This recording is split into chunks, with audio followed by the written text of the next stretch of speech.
പ്രദേശത്ത് ഒരു കത്തോലിക്ക കുടുംബത്തിലാണ് ജനിച്ചു വളർന്നത്. എൻ്റെ പിതാവ് ഒരു തികഞ്ഞ മദ്യപാനിയായിരുന്നു. കുടുംബശ്രേഷ്ഠത ഉണ്ടായിരുന്നു. ഒരു പഴയ ഒരു കുടുംബം എന്ന് പറഞ്ഞാല് കേരളത്തിലെ ഏകദേശം പ്രശസ്തി ആർജിച്ച ഒരു കുടുംബത്തിലെ പുരോഹിതന്മാരും വളരെയധികം കന്യാസ്ത്രീകളും ഒക്കെ ഉള്ള ഒരു കുടുംബത്തിലായിരുന്നത് കൊണ്ട് എൻ്റെ പിതാവ് വളരെയധികം അഹങ്കാരമുള്ള ഒരു വ്യക്തിയായിരുന്നു. കാരണം എന്നാന്ന് വെച്ചാല് എൻ്റെ പിതാവിൻ്റെ മാതാവിൻ്റെ കുടുംബവും അതുപോലെ തന്നെ എൻ്റെ പിതാവിൻ്റെ ആ ഫാമിലിയും വളരെയധികം പുരോഹിതന്മാരാൽ നിറഞ്ഞ ഒരു കുടുംബമായതുകൊണ്ട് എൻ്റെ പിതാവ് ആരെയും അനുസരിക്കാത്ത ഒരു പ്രതീതിയുള്ള ഒരു വ്യക്തിയായിരുന്നു. താനെ ചെറുപ്രായത്തിൽ തന്നെ മദ്യത്തിനും മയക്കുമരുന്നിനും ഒക്കെ അടിമയായിട്ട് മുൻപോട്ട് കടന്നുപോയി തൻ്റെതായ ജീവിതശൈലി തന്നെ ഞങ്ങളുടെ കുടുംബത്തെ നശിപ്പിക്കുവാൻ തക്കവണ്ണം ഇടയായി തീർന്നു. വളരെയധികം സമ്പത്തും കൃഷികളും ഒക്കെ ഉണ്ടായിരുന്നു. എന്നാൽ അത് സ്റ്റെപ്പ് ബൈ സ്റ്റെപ്പായിട്ട് സകലതും എൻ്റെ പിതാവിൻ്റെ മദ്യപാന നിമിത്തം തളരുവാൻ തക്കവണ്ണം ഇടയായി തീർന്നു. ലാസ്റ്റ് എൻ്റെ പിതാവിൻ്റെ 2 കണ്ണിന്റെ കാഴ്ചയും നഷ്ടപ്പെട്ടു. കുറെ സമയം കഴിഞ്ഞപ്പോഴേ മറ്റുള്ളവരുടെ നിന്നുള്ളതായ ആക്രമണം നിമിത്തം സമ്പത്തുകളെല്ലാം മറ്റുള്ളവരൊക്കെ അപഹരിക്കുകയൊക്കെ ചെയ്ത് അങ്ങനെ ഈ ഒരു എൻ്റെ പിതാവിൻ്റെ കുടുംബം മാത്രം വളരെയധികം ശോഷിച്ചതായ ഒരവസ്ഥയില് ലാസ്റ്റ് കിടപ്പാടം പോലും ഇല്ലാത്ത ഒരവസ്ഥയിലേക്ക് കടന്നു പോകാൻ തക്കവണ്ണം ഇടയായി തീർന്നു. എൻ്റെ പപ്പായെക്കാളും ഇളയത് 3 സഹോദരിമാരും ഒരു സഹോദരനും ഉണ്ടായിരുന്നു.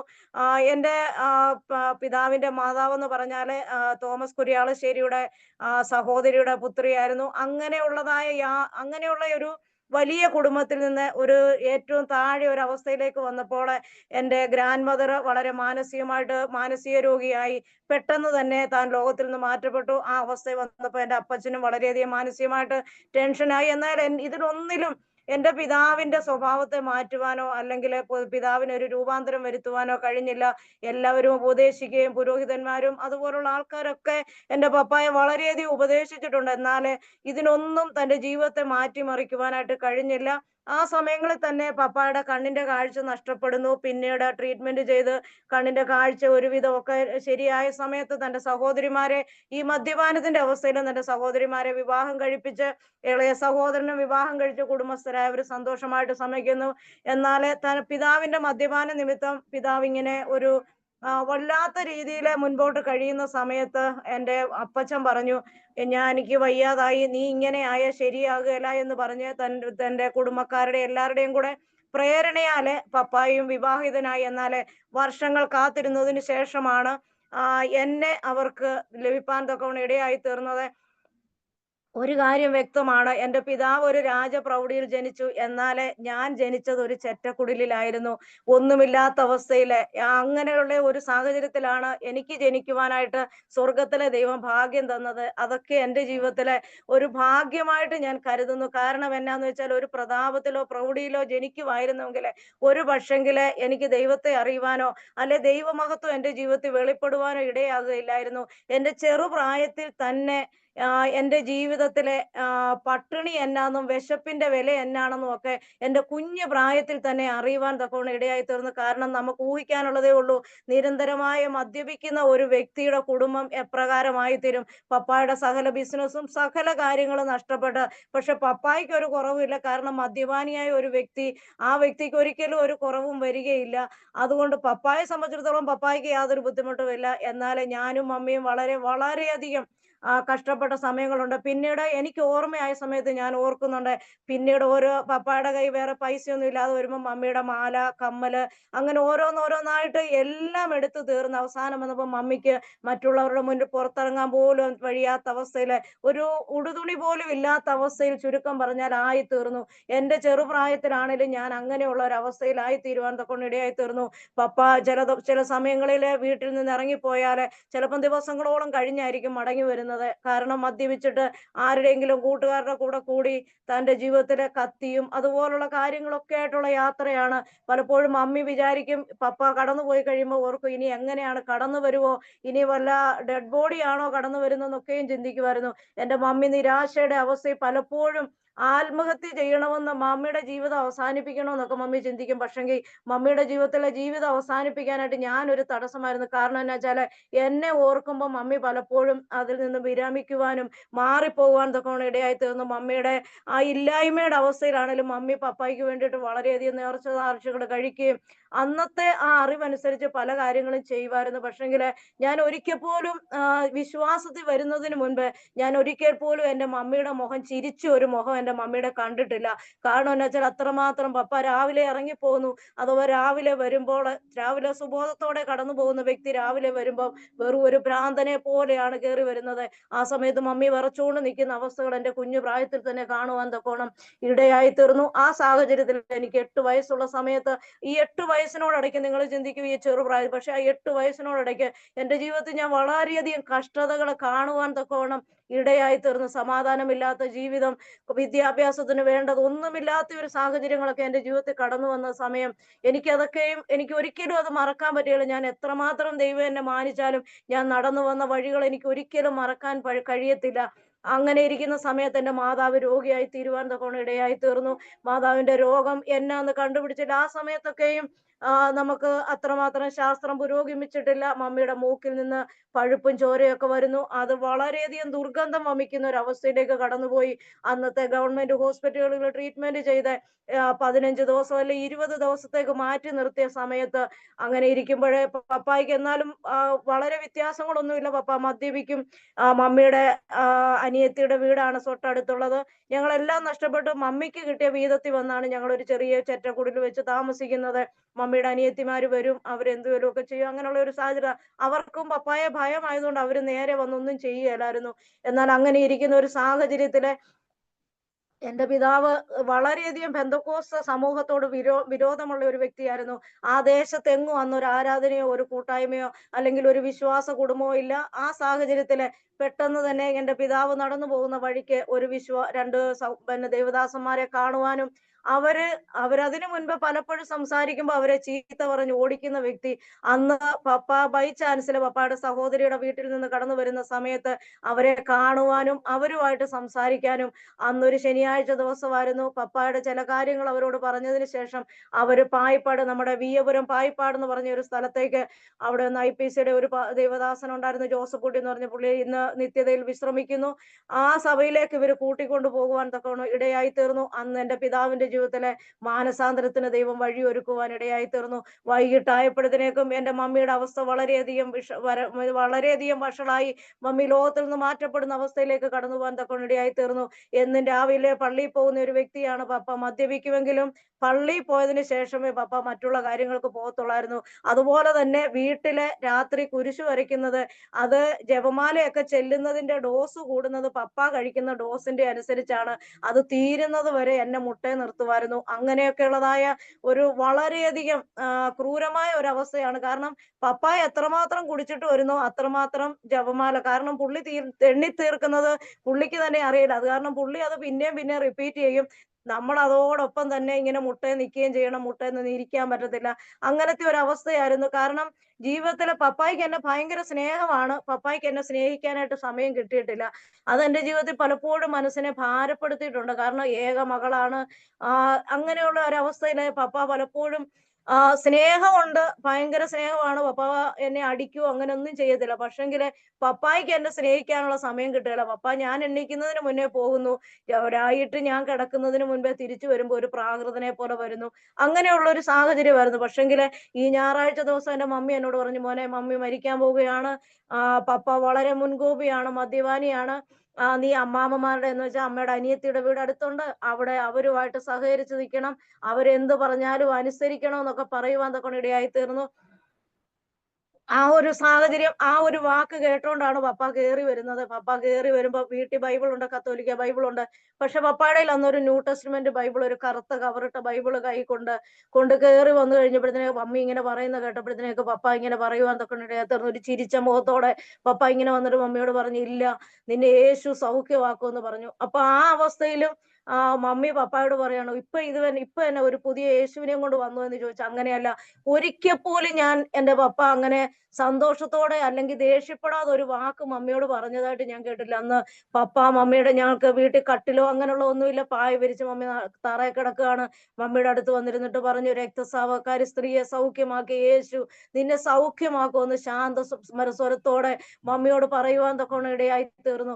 എന്നിട്ട് എന്നോട് പറഞ്ഞു, എന്നെ 91 സങ്കീർത്തനം എടുത്തു തന്നിട്ട് എന്നോട് പറഞ്ഞു, മോനെ നീ ഇത് മമ്മിയുടെ അടുത്തിരുന്ന് വായിക്കാൻ പറഞ്ഞു. പപ്പ പറഞ്ഞതിനനുസരിച്ച് പക്ഷെ പപ്പായിലുള്ള രൂപാന്തരം എനിക്കറിയില്ലല്ലോ. കാരണം മുൻപൊക്കെയും ചെയ്യുന്ന ആ ഒരു പ്രവൃത്തി കൊണ്ട് ഞാൻ ഭയത്തോടെ ഇരുന്ന് വായിക്കുവാൻ തക്കോണം ഇടയായി തീർന്നു. എനിക്ക് 8 വയസ്സേ ഉള്ളൂ. ഞാൻ അന്ന് 3-ാം ക്ലാസ്സിൽ പഠിക്കുന്ന സമയമാണ്. ഞാൻ അത് കാരണം ഭയത്തോടെ തപ്പി ഒക്കെ ഞാൻ ആ ബൈബിൾ 91 സങ്കീർത്തനം വായിക്കാൻ തുടങ്ങി. 91 സങ്കീർത്തനം ഒരു പ്രാവശ്യം വായിക്കുമ്പോഴത്തേന് പപ്പ പറയും പിന്നെയും വായിക്കാൻ പറയും. ഞാൻ ഭയത്തോടെ ഇരുന്ന് വായിക്കുക. കാരണം നമുക്കൊന്നും മനസ്സിലാകുന്നില്ല. പക്ഷെ ഞാൻ പപ്പായെ പേടിച്ചിട്ടാണ് ഇരുന്ന് വായിക്കുന്നത്. ഞാൻ വായിക്കുന്തോറും അങ്ങനെ കുറെ നേരം വായിക്കഴിഞ്ഞപ്പോ ഞാൻ അമ്മയെ ശ്രദ്ധിക്കുന്നില്ല. ഞാൻ വായിച്ചുകൊണ്ടിരിക്കുമ്പോ തന്നെ മമ്മി പെട്ടെന്ന് തന്നെ കണ്ണടച്ചു. എനിക്കിതിനെ കുറിച്ചൊന്നും അറിയില്ല. പപ്പ ചിന്തിച്ചു മമ്മി തീർന്നു എന്ന് വിചാരിച്ചു. പക്ഷെ പപ്പ എന്നാലും ഇരുന്ന് മമ്മിയുടെ അടുത്തിരുന്ന് ഇങ്ങനെ സ്തോത്രോ എന്തൊക്കെയോ പറയുന്നുണ്ട്. പക്ഷെ എനിക്കൊന്നും മനസ്സിലാവുന്നില്ല. കുറെ സമയം കഴിഞ്ഞു. 2-2.5 മണിക്കൂറായി. എനിക്ക് തോന്നുന്ന ആ സമയത്ത് തന്നെ ആ 91 സങ്കീർത്തനം ഞാൻ ബൈഹാർട്ട് ആക്കുവാൻ തക്കോണം ഇടയായി തീർന്നു. കാരണം എന്നാ വെച്ചാൽ ഞാൻ അത്രമാത്രം ഭയത്തോടെ അത്രമാത്രം സമയം ഞാൻ അമ്മയുടെ അടുത്തിരുന്ന് വായിക്കുവാൻ തക്കോണം ഇടയായി തീർന്നു. ഒരു 2.5 മണിക്കൂർ കഴിഞ്ഞപ്പോൾ എന്റെ മമ്മി കണ്ണ് തുറന്നു. കണ്ണ് തുറന്നു കഴിഞ്ഞപ്പോഴത്തേക്ക് പപ്പ ചോദിച്ചു എന്നാന്ന് ചോദിച്ചപ്പോഴത്തേക്ക് പറഞ്ഞു, എനിക്ക് എന്തോ ഒരാശ്വാസം തോന്നുന്നു എന്ന് പറഞ്ഞു. അതുവരെ മാസങ്ങളായിട്ട് വേദന കൊണ്ട് മമ്മി കിടന്നുറങ്ങിയിട്ടില്ല. വേദനയോടുള്ള ഗുളികയൊക്കെ കൊടുത്താലും മമ്മിക്ക് ഉറങ്ങാൻ കഴിയുകയില്ല. എണ്ണീറ്റിരുന്ന് കഴിഞ്ഞാൽ മൂക്കിൽ നിന്ന് പഴുപ്പും ചോരയാണ് വരുന്നത്. നമുക്ക് അടുത്തിരിക്കാൻ പറ്റത്തില്ല. അത്രമാത്രം ദുർഗന്ധം വമിക്കുന്ന അവസ്ഥയായിരുന്നു. പക്ഷെ മമ്മി പറഞ്ഞു എനിക്ക് വേദനയ്ക്ക് ആശ്വാസം ഉണ്ടെന്ന് പറഞ്ഞു. അപ്പൊ പപ്പായ്ക്ക് ഒന്നുകൂടെ വിശ്വാസം കൂടി. പപ്പ പിന്നെയും പ്രാർത്ഥിക്കാൻ തുടങ്ങി. പ്രാർത്ഥിച്ചുകൊണ്ടേയിരുന്നു. ഞാൻ രാത്രി കിടന്നുറങ്ങി. പപ്പ എന്തോ ഭക്ഷണമൊക്കെ കഞ്ഞിയൊക്കെ ഉണ്ടാക്കി തന്നു. പക്ഷെ ഞാൻ അത് കഴിച്ചിട്ട് ഞാൻ കിടന്നുറങ്ങി. പക്ഷെ വെളുപ്പിനെ 4 മണി ആയപ്പോഴേ അടുക്കളയ്ക്കകത്തൊരു തീ. അന്ന് ഗ്യാസ് അല്ലല്ലോ, നമുക്ക് അടുക്കളയിലെ ഇങ്ങനെ വിറകടുപ്പാണ്. മേളിൽ നമ്മളിങ്ങനെ ഇത് കെട്ടി മച്ച് കെട്ടിയിട്ട് അവിടെ ആണല്ലോ വിറകൊക്കെ അടുക്കി വെക്കുന്നത്. അപ്പം അടുക്കളയിലെ തീ കണ്ടപ്പം പപ്പായ ഓർത്തു രാത്രിയിലെ തീ അണയ്ക്കാൻ മറന്നുപോയി കാണും, എന്തുവല്ല തീ പിടിച്ചതാന്ന് വിചാരിച്ച് പപ്പ ചാടി എണ്ണീറ്റപ്പം മമ്മിയാണ് അടുക്കളയിൽ നിന്ന് കയറി വരുന്നത്. മമ്മി 2 ഗ്ലാസ്സിനകത്ത് കാപ്പിയായിട്ട് കയറി വന്നു. പപ്പ ചോദിച്ചു എന്നാന്ന് ചോദിച്ചപ്പോഴത്തേന് പറഞ്ഞു, ഇന്നലെ രാത്രി എന്റെ തലയിൽ ആരോ തൊട്ടു. എന്റെ തലയിൽ നിന്ന് എന്തോ ഉരുണ്ട് കീഴോട്ട് പോകുന്നത് പോലെ എനിക്ക് അനുഭവപ്പെട്ടു. ഞാൻ എണ്ണീറ്റ് വന്നപ്പോൾ എനിക്കത് തുപ്പാൻ കിട്ടിയില്ല. പക്ഷെങ്കിൽ എന്റെ തലയിൽ നിന്ന് താഴോട്ട് ഇറങ്ങി പോകാൻ ഇടയായി തീർന്നെന്ന് പറഞ്ഞു. രാവിലെ ആയപ്പോ മമ്മിയുടെ അനിയത്തിമാർ അടുത്തുണ്ട്. അവര് വന്നു. മമ്മിയുടെ കൊച്ചപ്പന്റെ മക്കൾ അടുത്തുണ്ട്. അവരെല്ലാരും കടന്നു വന്നിട്ട് മമ്മിയെ കൊണ്ട് ചീറ്റിക്കുന്നു, കാർക്കിക്കുന്നു. എല്ലാമായിട്ടും ഒരു തുള്ളി പഴുപ്പോ ചോരയോ എന്റെ മമ്മിന്ന് മൂക്കിന്ന് വരുവാൻ അനുവദിച്ചില്ല. ദൈവം അന്ന് രാത്രി പൂർണ്ണമായിട്ട് സൗഖ്യം കൊടുത്തു. അത് കഴിഞ്ഞതിന് ശേഷം പിന്നീട് പപ്പ പിന്നെ കണ്ടിന്യൂ ആയിട്ട് ആരാധനയ്ക്ക് പോകാൻ തുടങ്ങി. പിറ്റേ ഞായറാഴ്ച തൊട്ട് എന്നെയും പപ്പ ഈ ചെറുപ്രായത്തിൽ തന്നെ വിയ്യപുരം പായിപ്പാട് വരെയും നടന്ന് പപ്പായുടെ കൂടെ ആരാധനയ്ക്കൊക്കെ പോകാനിടയായി തീർന്നു. ചെറിയ രീതിയിൽ പിന്നീട് ഓരോരുത്തർക്കായിട്ട് മനസ്സിലാകാൻ തുടങ്ങി. അതുവരെ കുടുംബക്കാർക്ക് തലവേദനയായിട്ട് മാറി. ആർക്കും വേണ്ടാതെ മദ്യപിച്ച് നടന്നപ്പോ ഒരു വ്യക്തി പോലും എന്റെ പപ്പായെ ഉപദേശിക്കാനോ അല്ലെങ്കിൽ ഒരു കാര്യത്തിന് വേണ്ടിയിട്ട് പട്ടിണി കിടന്നാല് ഒരു നേരത്തെ ഭക്ഷണം പോലും ഞങ്ങൾക്ക് വിളിച്ചു തരാന് ഇല്ലാഞ്ഞ കുടുംബക്കാര് ആ സമയമായപ്പോ എല്ലാരും ഇളകാൻ തുടങ്ങി. എല്ലാരും ഭയങ്കര പ്രശ്നമായി. പുരോഹിതന്മാര് വീട്ടിൽ വരുന്നു, കന്യാസ്ത്രീകൾ വീട്ടിൽ വരുന്നു. അങ്ങനെ വളരെയധികം പ്രശ്നമായി തീർന്നു കഴിഞ്ഞപ്പോഴത്തേക്ക് പപ്പ പറഞ്ഞു, ഇല്ല, ഞാൻ വെച്ച കാല് മുൻപോട്ട് വെച്ച് ഇനി ഞാൻ പുറകോട്ട് വെക്കുകയല്ല. ദൈവമക്കളെ, ഒറ്റ ദിവസം കൊണ്ട് ജീവിതകാലം മുഴുവൻ മദ്യപിച്ച് കോടികളുടെ സമ്പത്ത് നശിപ്പിച്ച എന്റെ പിതാവിനെ ഒരൊറ്റ ദിവസം കൊണ്ട് എന്റെ സ്വർഗത്തിലെ അപ്പം മാറ്റിമറിക്കുവാൻ ഇടയായി തീർന്നു. പിന്നീട് മദ്യക്കുപ്പിയോ സിഗരറ്റോ അല്ലെ ബീഡിയോ ഒരു സാധനം പോലും കയ്യിലെടുക്കുവാൻ എന്റെ പപ്പായെ ദൈവം അനുവദിച്ചില്ല. വളരെയധികം പ്രതികൂലമായി ദേശക്കാരും മൊത്തം ഇളകി, കുടുംബക്കാരും മൊത്തം ഇളകി. ഇടവകയിൽ നിന്ന് ഞങ്ങളെ എന്ന് പറഞ്ഞ ലെറ്റർ തന്ന് ഞങ്ങളെ അവരെ റിജക്ട് ചെയ്യുവാൻ തൊക്കെ ഇടയായി തീർന്നു. എല്ലാം കൊണ്ട് പ്രതികൂലമായ സാഹചര്യം. വീട്ടുകാർക്ക് തലവേദനയായി നിന്ന ഒരു പിതാവ്, അല്ലെങ്കിൽ എന്റെ പപ്പായുടെ മുന്നിൽ പപ്പ മദ്യപിച്ച് അത്രമാത്രം വികൃതനായ ഒരു മനുഷ്യനായത് കാരണം കുടുംബത്തിൽ ആരും പപ്പായുടെ പപ്പായുടെ മുന്നിൽ നിൽക്കാനായിട്ട് താല്പര്യപ്പെട്ടു. കാരണം അത്രമാത്രം ഭയപ്പെട്ടതാണ്. എന്നാൽ ഈ വേദപുസ്തകം എടുത്തുകൊണ്ട് ഇറങ്ങിയ സമയത്ത് എന്റെ പിതാവിന്റെ കയ്യിൽ നിന്ന് വേദപുസ്തകം മാറ്റി വെച്ചിട്ട് എന്റെ കൊച്ചപ്പന്മാര് എന്റെ പിതാവിന്റെ മുഖത്ത് തുപ്പുവാൻ തക്കൊണ്ട് ഇടയായി തീർന്നു. അന്നൊക്കെയും പപ്പ ഒരക്ഷരം പോലും മിണ്ടാതെ അവരുടെ മുന്നിൽ നിൽക്കുന്ന അവസ്ഥ കാണുവാൻ ഇടയായി തീർന്നു. എന്റെ മമ്മിയോട് പറഞ്ഞു, നിനക്ക് നാണമില്ലേടി ഇവന്റെ പുറകെ ഇങ്ങനെ നടക്കാനായിട്ട് എന്ന് പറഞ്ഞ അവരുടെ ഭാഷ വേറെ ഭാഷയില് അവർ വളരെയധികം മമ്മിയെ അപമാനിക്കാനായിട്ട് ഇടയായി തീർന്നു. ലാസ്റ്റ് കുറെ പുരോഹിതന്മാര് പപ്പായുടെ കൊച്ചപ്പന്മാരുടെ മക്കളും അതുപോലെ തന്നെ പപ്പായുടെ മൂത്ത ജ്യേഷ്ഠനായിട്ടൊക്കെയുള്ള വികാരി ജനറലായിട്ട് ഇരിക്കുന്ന സമയത്ത് ചങ്ങനാശ്ശേരി SP കോളേജിന്റെ പ്രൊഫസറായിട്ടൊക്കെ ഇരിക്കുന്ന ഒരു വൈദികൻ ഉണ്ടായിരുന്നു. ഞാൻ പേര് മെൻഷൻ ചെയ്യാൻ ആഗ്രഹിക്കുന്നില്ല. പപ്പായുടെ ജ്യേഷ്ഠ സഹോദരനാണ്. പുള്ളിയൊക്കെ കടന്നു വന്നിട്ട് പറഞ്ഞു, മമ്മിയോട് പറഞ്ഞു, അവളും അവനൊക്കെ പൊക്കോട്ടെ, നീയും നിന്റെ മകളും കൂടെ ഞങ്ങളുടെ കൂടെ വരാൻ പറഞ്ഞു. മമ്മി അന്നേരം പറഞ്ഞു, ജീവിതകാലം മുഴുവന് മദ്യപാനിയായിരുന്ന സമയത്ത് ഞാൻ ആ വ്യക്തിയുടെ കൂടെ നിന്നു. ഇന്നും ജീവിതകാലം മുഴുവൻ എനിക്ക് ഭൂമിയിൽ ആയുസ് തരുന്നിടത്തോളം കാലം ഞാൻ ഈ വ്യക്തിയുടെ കൂടെ, അത് എവിടെ വിളിച്ചാലും എന്ന് പറഞ്ഞാല് ഒരു മോഷണത്തിനോ അല്ല ചാരായ ഷാപ്പിലോ അല്ലാതെ ഏത് സ്ഥലത്ത് എന്നെ വിളിച്ചാലും ഞാൻ ആ വ്യക്തിയോടെ പോകാൻ തയ്യാറാണെന്ന് പറഞ്ഞ് അവരുടെ മുന്നിൽ നിന്ന് മാറിപ്പോകാൻ ഇടയായി തീർന്നു. പ്രിയമുള്ളവരെ, എന്റെ ചെറുപ്രായത്തിൽ എന്റെ പിതാവിന് ഒറ്റ ഒരു ആഗ്രഹമായിരുന്നു, പ്രാർത്ഥിച്ച് കിട്ടിയതായതുകൊണ്ട് എന്നെ കന്യാസ്ത്രീ ആക്കണമെന്ന് വലിയ ആഗ്രഹം ഉണ്ടായിരുന്നു. എനിക്കും ഭയങ്കര ആഗ്രഹം. കാരണം എന്നാ വെച്ചാല് എന്റെ ചേച്ചിമാരൊക്കെ ഈ വലിയ ഉളോഹയൊക്കെ ഇട്ട് തലേ മുണ്ടൊക്കെ ഇട്ട് വരുമ്പോഴത്തേക്ക് എനിക്ക് ഭയങ്കര സന്തോഷമാണ്. ഞാൻ അടുത്ത് പോയി നിന്ന് അവരുടെ ആ ഉടുപ്പ് ഇങ്ങനെ എന്റെ ദേഹത്തോട് ഇങ്ങനെ വട്ടം ചുറ്റിയിട്ട് ഞാനിങ്ങനെ, എനിക്കത് ഭയങ്കര ഒരു സന്തോഷമായിരുന്നു. പക്ഷെ എനിക്കും ആ ഒരു പ്രേക്ഷിത വേലയ്ക്ക് പോകണമെന്നുള്ള ആഗ്രഹമായിരുന്നു. പക്ഷെങ്കില് ദൈവത്തിന്റെ പദ്ധതി വേറെ ആയിരുന്നു എന്നുള്ളത് എനിക്ക് ഇന്ന് മനസ്സിലാക്കുവാൻ തക്കോണം ഇടയായി തീർന്നു. അതിനുശേഷം 80-ൽ തന്നെ 1980 എന്റെ പിതാവ് സ്നാനപ്പെടുവാൻ, രക്ഷിക്കപ്പെട്ട ആ സമയത്ത് തന്നെ സ്നാനപ്പെടുവാൻ തക്കവണ്ണം ഇടയായി തീർന്നു. എന്നാൽ അതിനുശേഷം ദൈവസന്നിധിയിൽ കടന്നു വന്ന സമയത്ത് വളരെയധികം പ്രതികൂല സാഹചര്യങ്ങൾ എന്റെ ജീവിതത്തിൽ കടന്നു വന്നു. കാരണം എന്നാ ചില കുടുംബക്കാര് മുഴുവൻ എതിർപ്പായി. ദേശത്ത് എന്റെ പപ്പായെ ചാക്കി കയറ്റി മുക്കി കൊല്ലാൻ വരെ തീരുമാനിച്ചതായി എന്റെ പ്രിയപ്പെട്ടവരുടെ മുമ്പിൽ സ്വർഗത്തിലെ ദൈവം ഞങ്ങളെ നിലനിർത്തി പോന്നു. എന്നാൽ എന്റെ 10ാം ക്ലാസ്സിൽ ഞാൻ ഹൈസ്കൂൾ വിദ്യാഭ്യാസത്തിലൊക്കെ കടന്നു പോകുന്ന സമയത്ത്, കാരണം ഒരു കാര്യം ഞാൻ പറയാം, കാരണം ചെറുപ്രായത്തിൽ ഞാൻ പട്ടിണി അനുഭവിച്ചുകൊണ്ട് വിശ്വാസ ജീവിതത്തിലേക്ക് കടന്നു വന്നപ്പോഴും ഞങ്ങളുടെ ജീവിതത്തിൽ എന്റെ പപ്പായ്ക്ക് പണിയൊന്നും ഇല്ലാഞ്ഞുകൊണ്ട് വളരെയധികം പട്ടിണികളും കഷ്ടതകളും അനുഭവിക്കാനിടയായി തീർന്നു. എന്റെ സ്കൂൾ വിദ്യാഭ്യാസത്തില് ഞാൻ സ്കൂളിൽ കടന്നു പോകുന്ന സമയത്ത് ഞാൻ 7ൽ നിന്ന് ജയിച്ച് ഹൈസ്കൂളിൽ 8ാം ക്ലാസ്സിലോട്ട് പോകുമ്പോൾ എന്റെ മമ്മിയുടെ അനിയത്തിയുടെ മോളുണ്ട്, എന്നെക്കാളും 3 വയസ്സിന് മൂത്തത്. ഞങ്ങൾ സെയിം സ്കൂളിലോട്ടാണ്. അപ്പൊ അവിടെ യൂണിഫോം നേവി ബ്ലൂവിന്റെ സ്കേർട്ടും വൈറ്റ് ഷർട്ടുമാണ്. അപ്പൊ അവിടെ പാവാട മറിച്ച് തയ്ച്ചിട്ട്, അവള് പുതിയത് വാങ്ങിച്ചപ്പോ അവിടെ ആ യൂണിഫോമിന്റെ പാവാട എന്റെ മമ്മി മറിച്ച് തയ്ച്ചിട്ട് അതാണ് ഇട്ടുകൊണ്ട് പോയത്. എനിക്ക് വൈറ്റ് ഷർട്ട് ഇല്ലാഞ്ഞിട്ട് എന്റെ പപ്പായ്ക്ക് വേണ്ടിയിട്ട് ഒരു ദൈവദാസന്മാര് 2-3 വൈറ്റ് ഷർട്ട് കൊടുത്തു.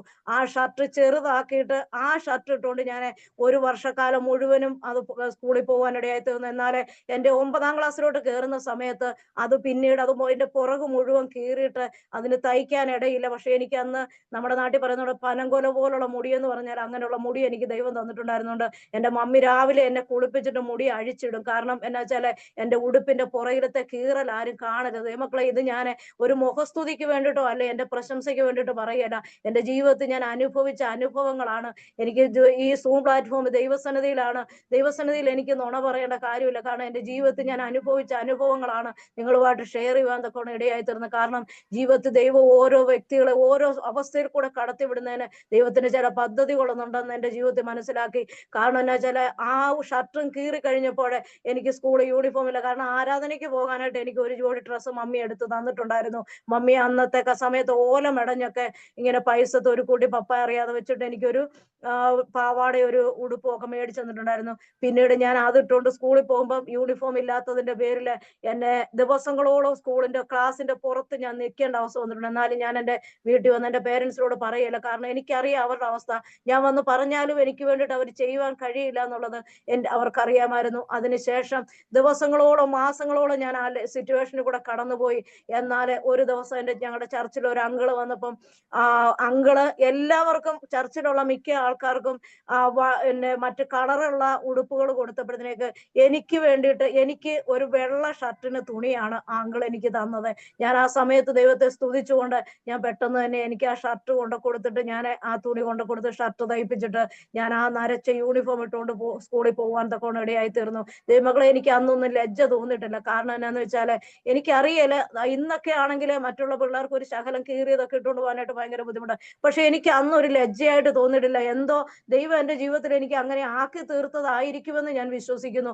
അതിനുശേഷം കുറെ ആ പിതാവ് 9ാം ക്ലാസ് കഴിഞ്ഞപ്പോൾ 10ാം ക്ലാസ്സിലോട്ട് കയറിയ സമയത്താണ് എനിക്കൊരു പുതിയ യൂണിഫോം ഇടുവാൻ തക്കവണ്ണം ഇടയായി തീർന്നത്. മക്കളെ, 10ാം ക്ലാസ് കഴിഞ്ഞപ്പോൾ ഞാൻ 10ാം ക്ലാസ് കഴിഞ്ഞപ്പോൾ തന്നെ എനിക്ക് മുന്നോട്ട് പഠിക്കണമെന്നുള്ള ആഗ്രഹങ്ങളൊക്കെ ഉണ്ടായിരുന്നെങ്കിലും ദൈവഹിതപ്രകാരം ഞാൻ ബൈബിൾ സ്കൂളിൽ കടന്നു പോകുവാൻ തക്കവണ്ണം ഇടയായി തീർന്നു. ആദ്യം ഷാരോൺ ബൈബിൾ കോളേജ് തിരുവല്ലായിലും പിന്നെ അതിനുശേഷം ഗ്രേസ് ബൈബിൾ കോളേജിലൊക്കെ പോയി പഠിക്കുവാൻ സ്വർഗത്തിലെ ദൈവം എന്റെ സന്നിധിയിൽ ഇടയായി തീർന്നു.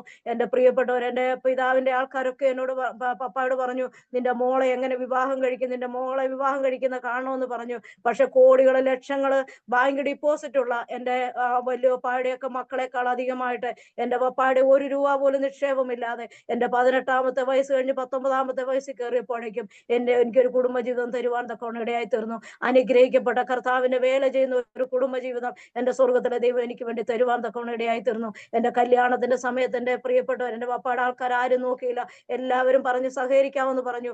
വണ്ടി വിളിച്ച് മുറ്റത്ത് നിർത്തിയപ്പോൾ ഒരു മനുഷ്യര് പോലും രാവിലെ വണ്ടിയെ കയറാനില്ലായിരുന്നു. ഒരു കാലി വണ്ടി ഓടി ചാലക്കുടി വരെ പോകാനിടയായി തീർന്നു. ദൈവമക്കളെ, മറ്റുള്ള ഇന്നത്തെ സാഹചര്യത്തിൽ ആർക്കെങ്കിലും ഒക്കെ ആണെങ്കിൽ മാനസികമായി വളരെയധികം ഭയം തോന്നും, അല്ലെങ്കിൽ വേദനപ്പെടുന്ന അവസ്ഥയായിരിക്കും, ലജ്ജ തോന്നുന്ന അവസ്ഥയായിരിക്കും. പക്ഷെങ്കിൽ ആ അവസ്ഥയിൽ കൂടെ ഒക്കെയും എന്നെ കടത്തിവിട്ടത് എന്നെ ഒരു ബീഹാറിന്റെ മിഷണറി ആക്കി തീർക്കുവാൻ വേണ്ടിയിട്ടായിരുന്നുവെന്ന് ദൈവസനെ ഞാൻ ആഗ്രഹിക്കുന്നു. കാരണം എന്റെ പിതാവ് എന്നെ ഒരു കന്യാസ്ത്രീയാക്കി ഒരിടവകയിൽ ഒതുങ്ങിക്കൂടുന്ന ഒരു വ്യക്തിയാക്കി തീർക്കാൻ ആഗ്രഹിച്ചുവെങ്കിൽ എന്റെ സ്വർഗത്തിലെ അപ്പനൊരു മിഷണറി ആക്കി ബീഹാറിന്റെ മണ്ണിലെ മിഷണറിമാരുടെ ശവപ്പറമ്പെന്നറിയുന്ന ബീഹാറിന്റെ മണ്ണിൽ ഒരു മിഷണറി ആക്കി തീർക്കുവാൻ തൊക്കുന്ന സ്വർഗത്തിലെ ദൈവം എന്റെ ജീവിതത്തിനിടയാക്കി.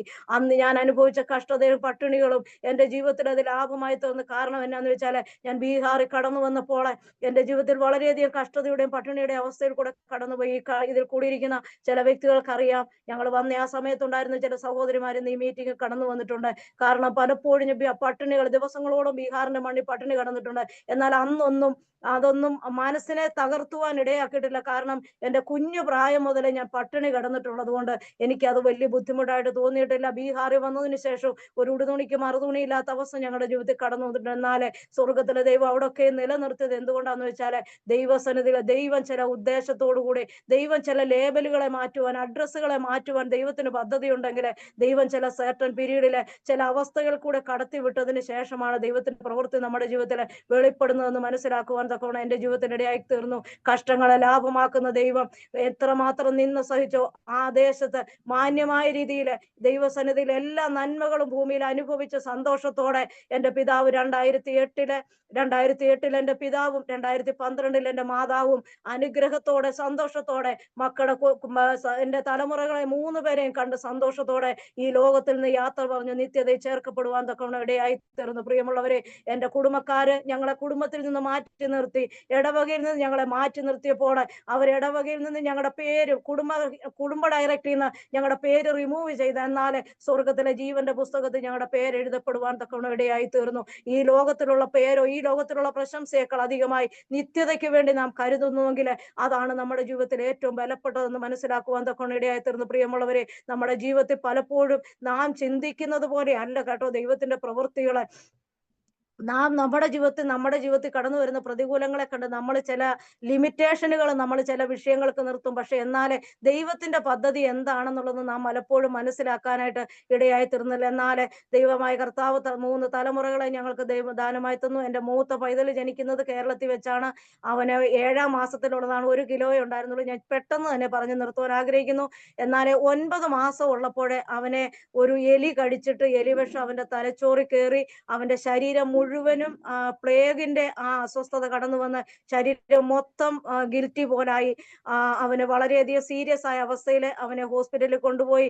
എന്നാൽ അന്ന് അവന് വേണ്ടി ട്രീറ്റ്മെന്റ് ചെയ്തപ്പോഴത്തേക്ക് ആ ഡോക്ടർ ഇപ്രകാരം പറയുവാനിടയായി തീർന്നു, ഒന്നിൽ അവന്റെ കണ്ണിന്റെ കാഴ്ച നഷ്ടപ്പെടും, അല്ലെങ്കിൽ അവൻ ജീവിതകാലം മുഴുവനും കിടപ്പിൽ കിടക്കേണ്ട അവസ്ഥ വരുമെന്ന് പറഞ്ഞു. ഞങ്ങൾ 2 പേരും, എന്റെ പപ്പായും മമ്മിയും, ഞങ്ങൾ 4 പേരും കൂടെ ദൈവസനെ മുട്ടുമടക്കിയിരുന്ന് ദൈവസനെ നിലവിളിപ്പാൻ തക്കൊണ്ട് ഇടയായി തീർന്നു. എന്നാൽ പ്രിയമുള്ളവരെ, അവന്റെ ബുദ്ധിയുടെ വളർച്ചയിൽ എന്തോ ഒരു ചെറിയ വേരിയേഷൻ ഉണ്ട്, അല്ലാതെ വേറെ ഒരു കുഴപ്പവും എന്റെ ദൈവം വരുത്തിയില്ല. അവന്റെ സംസാരത്തിന് ചില ബുദ്ധിമുട്ടുകളുണ്ട്, അല്ലാതെ ദൈവം എല്ലാ കാര്യത്തിലും ദൈവം അവനെ നടത്തുന്നു. ഇന്ന് ഞായറാഴ്ച ദിവസങ്ങളിൽ ശനിയാഴ്ച ആകുമ്പോഴേ ആലയം എല്ലാം തൂത്തുവാരി വൃത്തിയാക്കി പപ്പായിക്ക് സൺഡേല ഫുൾപിറ്റിൽ പോയി ആരാധനയ്ക്ക് നിന്നേച്ചാൽ മാത്രം മതി, ബാക്കിയുള്ള കാര്യങ്ങളെല്ലാം ചെയ്യും. ഡ്രം സെറ്റ് അടിക്കും, ട്രിപ്പിൾ അടിക്കും, സകല കാര്യങ്ങളും ചെയ്യുവാൻ തക്കോണം ദൈവം അവനെ ബലപ്പെടുത്തിക്കൊണ്ടിരിക്കുന്നു. എല്ലാ കാര്യങ്ങളും പറഞ്ഞാൽ അവന് മനസ്സിലാക്കുകയില്ലെന്ന് മാത്രമേ ഉള്ളൂ. രണ്ടാമത്തെ പൈതൽ ഇവിടെ വന്നിട്ടാണ്, അവനെ മൂത്തവനേക്കാളും 6.5 വയസ്സിന് വ്യത്യാസമുണ്ട്. രണ്ടാമത്തെ പൈതലെ ദൈവമക്കളെ ഉദരത്തിൽ വെച്ച് തന്നെ മരിച്ചു എന്ന് വൈദ്യശാസ്ത്രം ഈ ബീഹാറിലെ മോത്തിഹാരിലുള്ള ഡോക്ടർമാര്, പ്രശസ്തരായ ഡോക്ടർമാര് പറഞ്ഞു. കുഞ്ഞു മരിച്ചുപോയി, തള്ളയെ രക്ഷപ്പെടുത്തണമെങ്കിൽ ഓപ്പറേഷൻ ചെയ്യണമെന്ന് പറഞ്ഞു. എന്നാൽ ദൈവകരം അവിടെയും പ്രവർത്തിച്ചു. മരിച്ച കുഞ്ഞിന് വേണ്ടി കാത്തിരുന്നവരുടെ മധ്യത്തിൽ ഒരു ജീവനുള്ള ഒരു തലമുറയെ, ഒരു സുന്ദരനായ ഒരു തലമുറയെ സ്വർഗത്തിലെ ദൈവം ആ കാത്തിരുന്നവരുടെ കരങ്ങളിൽ ഏൽപ്പിപ്പാൻ തക്കൊണ്ട് ഇടയായി തീർന്നു. ഇന്നും ആ പ്രിയപ്പെട്ടവർ ഞങ്ങൾക്ക് സാക്ഷിയാണ്, ബീഹാറിലുണ്ട്. കർത്താവിന്റെ കൃപയാലെ അവൻ ഇന്ന് കർത്താവിന്റെ വേലയോടുള്ള മുഖത്ത് പൂനാട് പ്രദേശത്തായിരിക്കുന്നു. ഞങ്ങൾ അവനെ കർത്താവിന്റെ വേലയ്ക്ക് വേണ്ടി സമർപ്പിച്ചു. അവന്റെ പേര് ബ്ലസ് എന്നാണ്. കാരണം ദൈവം തന്ന ദാനമാണ്. മരിച്ചു എന്ന് ഡോക്ടർമാര് വിധി എഴുതിയ സ്ഥാനത്തുനിന്ന് ജീവനുള്ള ദേഹിയാക്കി ദൈവം പുറത്തു തന്നെങ്കിൽ ഇന്ന് അവൻ കർത്താവിന്റെ വേലയോടുള്ള മഹത്വത്തിലെ പൂനാട് പ്രദേശത്തായിരിക്കുന്നു. മൂന്നാമത്തെ മോള്, അവള് ഹോട്ടൽ മാനേജ്മെന്റ് ചെയ്യുന്നു, ഹരിയാന അംബാല എന്ന് പറഞ്ഞ സ്ഥലത്ത്. രണ്ടാമത്തെ വർഷം അവള് കംപ്ലീറ്റ് ചെയ്യുന്നു. ഞങ്ങളുടെ തലമുറകളെ ഓർത്ത് പ്രാർത്ഥിക്കണമെന്ന് അപേക്ഷിക്കുന്നു. ഇന്ന് പകൽക്കാലം ദൈവസന്നിധിയിലായിരിക്കാന് സാക്ഷ്യങ്ങളെ പറയുവാൻ കർത്താവ് ഇടയാക്കിയല്ലോ. ഇന്ന് പകൽക്കാലം ദൈവകരങ്ങളിലേക്ക് നമ്മളെ തന്നെ ഏൽപ്പിച്ചു കൊടുക്കാൻ. കഴിഞ്ഞ ദിവസം ഫേബാൻഡി എന്നെ വിളിച്ച് സംസാരിക്കുമ്പോൾ ഞാൻ ദൈവസന്നിധിയിൽ പ്രാർത്ഥിച്ചു, കർത്താവെ ഞാൻ എന്താണ് ഷെയർ ചെയ്യേണ്ടതെന്ന്. ഞാൻ അന്ന് മുതൽ ദൈവസന്നിധി പ്രാർത്ഥിപ്പാൻ തക്കൊണ്ട് ഇടയാത്തിരുന്നു. ദൈവമക്കളെ, പലപ്പോഴും നമ്മൾ പ്രാർത്ഥിക്കുമ്പോഴത്തേക്ക് നമുക്ക് ഇരുന്ന് പ്രാർത്ഥിക്കാൻ സമയമില്ലെങ്കിലും എൻ്റെ ജീവിതത്തിന്റെ അനുഭവം, എല്ലാവർക്കും അത് സ്വീകരിക്കണമെന്നില്ല, എൻ്റെ ജീവിതത്തിന്റെ അനുഭവം എൻ്റെ അടുക്കളയാണ് പലപ്പോഴും എൻ്റെ പ്രാർത്ഥന മുറിയായിട്ട് മാറിയിട്ടുള്ളത്. എൻ്റെ കണ്ണുനീര് പലപ്പോഴും ഞാൻ കുഴയ്ക്കുന്ന ആട്ടയിൽ വീണിട്ടുണ്ട് കേട്ടോ. അതൊക്കെയും എൻ്റെ ജീവിതത്തിലെ നന്മയ്ക്ക് കാരണമാക്കി തീർത്തിട്ടുണ്ട്. ഞാൻ ജീവിതത്തിൽ അനുഭവിച്ചിട്ടില്ലാത്ത നിന്ദകളില്ല കേട്ടോ. എൻ്റെ ജീവിതത്തിൽ ഞാൻ വളരെയധികം വേദനകൾ സഹിച്ചിട്ടുണ്ട് കേട്ടോ. പട്ടിണികള്, കഷ്ടതകൾ എൻ്റെ ജീവിതത്തിൽ കടന്നു വന്ന് കർത്താവ്, എന്നാൽ അതെന്നെ ഒരു സ്ട്രോങ് ആക്കി ഇന്ന് നിങ്ങളുടെ മുന്നിൽ ആയിരിക്കുന്നുവെങ്കിൽ ഞാൻ അന്ന് അനുഭവിച്ച വേദനകളും അന്ന് അനുഭവിച്ച കഷ്ടതകളുടെ ആണ് ഇന്ന് എന്നെ ദൈവം ഈ ലെവലിലാക്കി തീർത്തിരിക്കുന്നത്. എൻ്റെ പപ്പ മരിക്കുന്നത് വരെ 3 മണി തൊട്ട് എണ്ണീറ്റിരുന്ന് ഞങ്ങൾക്ക് വേണ്ടി പ്രാർത്ഥിക്കുമായിരുന്നു. പക്ഷെങ്കിൽ പപ്പ മരിച്ചതിന് ശേഷം എനിക്ക് പലപ്പോഴും എൻ്റെ വേദന എന്ന് പറഞ്ഞാൽ, എനിക്ക് വേണ്ടി പ്രാർത്ഥിക്കുന്ന ഒരു കരം, എൻ്റെ പ്രാർത്ഥനയുടെ ഒരു ചിറക് ഒടിഞ്ഞു പോയി. അത് എനിക്ക് എൻ്റെ ജീവിതത്തിൽ അനുഭവിപ്പാൻ തക്കൊണ്ട് പലപ്പോഴും നമ്മുടെ ജീവിതത്തിൽ നമ്മുടെ മാതാപിതാക്കൾ ജീവിച്ചിരിക്കുമ്പോഴേ നമുക്ക് അതിന്റെ മഹത്വം അറിയാൻ പറ്റുകയാണ്. പക്ഷെ കാരണം ഒരു കാര്യമുണ്ട് കേട്ടോ, നമ്മുടെ മാതാപിതാക്കൾ നമുക്ക് വേണ്ടി ഒഴുക്കുന്ന കണ്ണുനീർ ഒരിക്കലും വ്യർത്ഥമായിട്ട് തീരുകയല്ല കേട്ടോ. അവരുടെ വേദനയോടെ നമുക്ക് വേണ്ടിയിട്ട് അവർ കണ്ണുനീർ ഒഴുക്കുന്നുവെങ്കിൽ ഉണ്ടല്ലോ, അത് നമ്മുടെ ജീവിതത്തിൽ ഒരു നിക്ഷേപമാകട്ടോ. നമുക്ക് വേണ്ടിയിട്ട് അവർ ഈ ഭൂമിയിൽ, എൻ്റെ പപ്പായ്ക്ക് എൻ്റെ ജീവിതത്തിൽ ഞങ്ങൾക്ക് വേണ്ടിയിട്ട് ഭൂമിയിൽ ഒന്നും നിക്ഷേപിക്കാൻ കഴിഞ്ഞില്ല കേട്ടോ. എനിക്ക് സ്ത്രീധനമായിട്ട് 1 രൂപ പോലും കൊടുക്കാൻ എൻ്റെ പപ്പായ്ക്ക് കഴിഞ്ഞിട്ടില്ല. എന്നാൽ പപ്പ മരിക്കുന്നതിന് മുമ്പ്, മരിക്കുന്നതിന് 3 മാസം മുമ്പ് ഞങ്ങൾ അവിടെ കടന്നുപോയി. പപ്പായെ ശുശ്രൂഷിച്ചതിന് ശേഷമാണ്, പപ്പായുടെ എല്ലാ അവസ്ഥയും നോർമൽ ആയതിനു ശേഷം ഞങ്ങൾ കടന്നു വന്നെന്നാല് പപ്പ പെട്ടെന്ന് പിന്നെ മരിക്കുവാനിടയായി തീർന്നാല്, മരിക്കുന്നതിന് മുമ്പ് എൻ്റെ അച്ചാതനെ വിളിച്ചിട്ട് പറഞ്ഞു, മോനെ, എനിക്ക് ഈ ഭൂമി നിങ്ങൾക്ക് തരാൻ ഒന്നുമില്ല, പക്ഷെ സ്വർഗത്തിലെ അപ്പം നിങ്ങൾക്ക് വേണ്ടി സകലൊന്നും തരുമെന്ന് പറഞ്ഞു. ദൈവമക്കളെ, വാസ്തവമായിട്ട് പപ്പ മരിക്കുന്ന സമയത്ത് ഞങ്ങൾക്ക് ഈ ഭൂമിയിലെ ഈ ദേശത്തെന്ന് പറഞ്ഞാൽ ഞങ്ങൾക്ക് സ്വന്തമെന്ന് പറയാൻ ഒന്നുമില്ലായിരുന്നു. പക്ഷെ എന്നാലും പപ്പായുടെ കണ്ണുനീര്, പപ്പ പറഞ്ഞ ആ വാക്ക്, ദൈവസേനയിൽ ആശ്രയിച്ച് ദൈവസേന പറഞ്ഞ വാക്ക് നിമിത്തമായിട്ട് ദൈവം ഞങ്ങൾക്ക് ഇന്ന് ഈ ബീഹാറിന്റെ മണ്ണിൽ സ്വന്തമെന്ന് പറയുവാന് ഞങ്ങൾക്കൊരു ഇടം സ്വർഗത്തിലെ ദൈവം തന്നു. ആ കണ്ണുനീര് തന്റെ തുരുത്തിയിലാക്കി വെച്ചിട്ട് അത് ജീവപുസ്തകത്തിൽ എഴുതി. അത് നിറഞ്ഞപ്പോഴെ, പപ്പ ഈ ലോകത്തിൽ നിന്ന് മാറ്റപ്പെട്ടെന്ന് പറഞ്ഞാലും അത് നിറഞ്ഞു കഴിഞ്ഞപ്പോഴെ അത് അളന്നെടുത്തിട്ട് പ്രതിഫലം തന്നത് എനിക്കാണ് കേട്ടോ. അതുകൊണ്ട് ദൈവമക്കളെ, നമ്മുടെ തലമുറകൾക്ക് വേണ്ടി ഇന്ന് നാം കണ്ണുനീര് ഒഴുക്കുന്നെങ്കിൽ നമ്മുടെ കണ്ണുനീര് ഒരിക്കലും വ്യർത്ഥമായിട്ട് തീരുകയില്ല കേട്ടോ. നമ്മുടെ കണ്ണുനീര് ചിലപ്പോ നമ്മുടെ കൂടെ കിടക്കുന്നവര് നമ്മുടെ കണ്ണുനീര് കണ്ടില്ലെന്ന് വരും കേട്ടോ.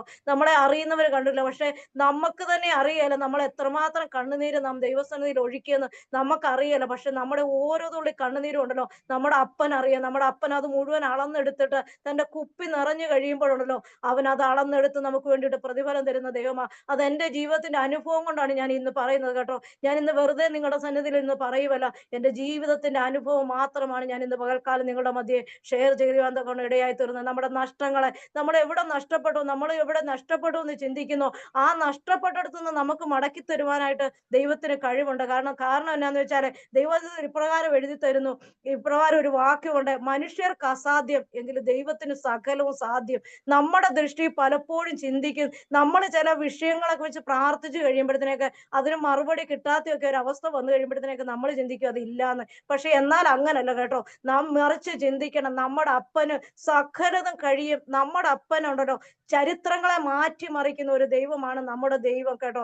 അസാധ്യങ്ങളെ സാധ്യമാക്കി നമ്മുടെ ചരിത്ര പുസ്തകത്തിൽ ഒരു കാര്യം നടക്കുകയില്ല എന്ന് വിധി എഴുതുമ്പോൾ അതിനെ മാറ്റി മറിച്ചിട്ടാണ് എൻ്റെ ദൈവത്തിന്റെ പ്രവൃത്തി എന്ന് ഇന്ന് പകൽക്കാലം ദൈവസന്നിധിയിൽ ഞാൻ ആഗ്രഹിക്കുന്നു. ഇന്ന് പകൽക്കാലത്ത് ചിന്തയ്ക്കായിട്ട് ചെറിയ സമയം കൊണ്ട് ഞാൻ ഒരു വിഷയം പറഞ്ഞ് ദൈവസന്നിധിയിൽ ഇരിപ്പാനായിട്ട് ആഗ്രഹിക്കുന്നു. 2 രാജാക്കന്മാരുടെ പുസ്തകം 6-ാം അധ്യായം അതിന്റെ 5 മുതൽ 5ഉം 6ഉം വാക്യങ്ങളെ ഒന്ന് ആരെങ്കിലും ഒന്ന് വായിച്ച് സഹായിക്കണമെന്ന് അപേക്ഷിക്കുന്നു. 2 രാജാക്കന്മാര് 6-ന്റെ 5, 6. എന്നാൽ ഒരുത്തൻ മരം മുറിക്കുമ്പോൾ കോടാലി ഊരി വെള്ളത്തിൽ വീണു. അയ്യോ കഷ്ടം യജമാനെ, അത് വായ്പ വാങ്ങിയതായിരുന്നു എന്ന് അവൻ നിലവിളിച്ചു. അതെവിടെ വീണു എന്ന് ദൈവപുരുഷൻ ചോദിച്ചു. അവൻ ആ സ്ഥലം അവനെ കാണിച്ചു. അവനൊരു കോൽ വെട്ടി അവിടെ എറിഞ്ഞു. ആ ഇരുമ്പ് പൊങ്ങി വന്നു. ആമേൻ. Praise the Lord. ഇതിന്റെ ചരിത്ര പശ്ചാത്തലം നമുക്ക് അറിയാവുന്നതാണ്. നമ്മൾ അനേകരിൽ നിന്നും ഈ മെസ്സേജുകൾ നമ്മൾ കേട്ടിട്ടുള്ള ദൈവിക ആലോചനകൾ നമ്മൾ കേട്ടിട്ടുള്ളതാണ്. എന്നാൽ അതിന്റെ 6-ന്റെ 1 മുതൽ വായിക്കുമ്പോൾ ഈ പ്രവാചക ശിഷ്യന്മാര് അവർ മരം വെട്ടാൻ പോകുമ്പോഴത്തേക്ക് അതിൽ ഒരു പ്രവാചക ശിഷ്യൻ പറയുകയാണ്, ഗുരു നീയും കൂടെ ഞങ്ങളുടെ കൂടെ വരണേ എന്ന് പറഞ്ഞു. മറ്റുള്ളവർക്ക് ആർക്കും ഇല്ലാത്ത ഒരു കാഴ്ചപ്പാട് ഈ വ്യക്തിയുടെ ജീവിതത്തിൽ കടന്നു വരുവാൻ തൊക്കെ ഇടയായിരുന്നു. താനെ ഈ യജമാനെയും കൂടെ വിളിച്ചിട്ടുണ്ട്, അല്ലെങ്കിൽ ഈ പ്രവാചകനെയും കൂടെ വിളിച്ചുകൊണ്ട് ഈ മരം വെട്ടാൻ പോകുവാനായിട്ട് ഇടയായി തീർന്നു. ദൈവമക്കളെ, ഇന്ന് പകൽക്കാലം നമ്മൾ വായിച്ച വിഷയത്തില് കാരണം ആ വ്യക്തി മരം മുറിച്ചുകൊണ്ടിരുന്നപ്പോൾ തന്റെ കോടാലി ഊരി എവിടെ പോയി വെള്ളത്തിൽ വീഴുവാൻ തൊക്കെ ഇടയായി തീർന്നു. പ്രിയമുള്ളവരെ, ഞാൻ പറഞ്ഞു വരുന്നതിന്റെ ഉദ്ദേശം ദൈവത്തിന് ഒരു കാര്യവും അസാധ്യമല്ല എന്നുള്ളതാണ് ഞാൻ പറഞ്ഞു വരുന്നത്.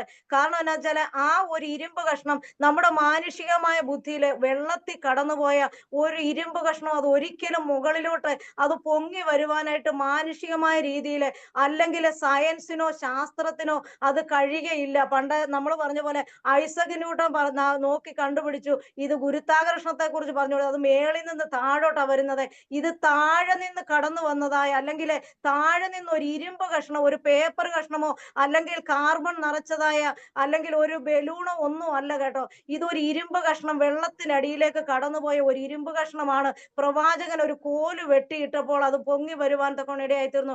ദൈവമക്കളെ, നാം പ്രാർത്ഥിക്കുന്ന വിഷയങ്ങളെ, നാം അഭിമുഖീകരിക്കുന്ന വിഷയം എത്രമാത്രം പ്രതികൂലം നിറഞ്ഞതായാലും, എത്രമാത്രം ശത്രു നമ്മുടെ മനസ്സിൽ പറയും ഇത് മടങ്ങി വരികയില്ല, ഇത് നിനക്കിനി ലഭിക്കുകയില്ല എന്ന് ശത്രു നമ്മുടെ മനസ്സിൽ പറഞ്ഞാലും നാം ഒരു കാര്യം മനസ്സിലാക്കണം, ദൈവവചനം എന്ത് പറയുന്നു, ദൈവം എന്ത് പറയുന്നു അതാണ് നാം ചിന്തിക്കേണ്ടത്. നാം അതിനെയാണ് വിശ്വസിക്കേണ്ടത്. ഇന്ന് പകൽക്കാലം ദൈവമക്കളെ, നാം പ്രാർത്ഥിച്ചിട്ട് നമുക്ക് മറുപടി കിട്ടാതെ അനേക വിഷയങ്ങൾ നമ്മൾ തള്ളിക്കളഞ്ഞു. ഇനി എനിക്ക് അതിനൊരു മറുപടി ഇല്ല എന്ന് നാം ചിന്തിക്കുമ്പോൾ ഇന്ന് പകൽക്കാലം ദൈവമക്കളെ ഒരു കാര്യം മനസ്സിലാക്കണം, നാം തള്ളിക്കളഞ്ഞ് നമുക്ക് ഇനി മറുപടി ഇല്ല എന്ന് വിചാരിക്കുന്ന വിഷയങ്ങളാണ് ദൈവം അത് ആഴക്കടലിൽ നിന്ന് മുകളിൽ കൊണ്ടുവരുന്നത്.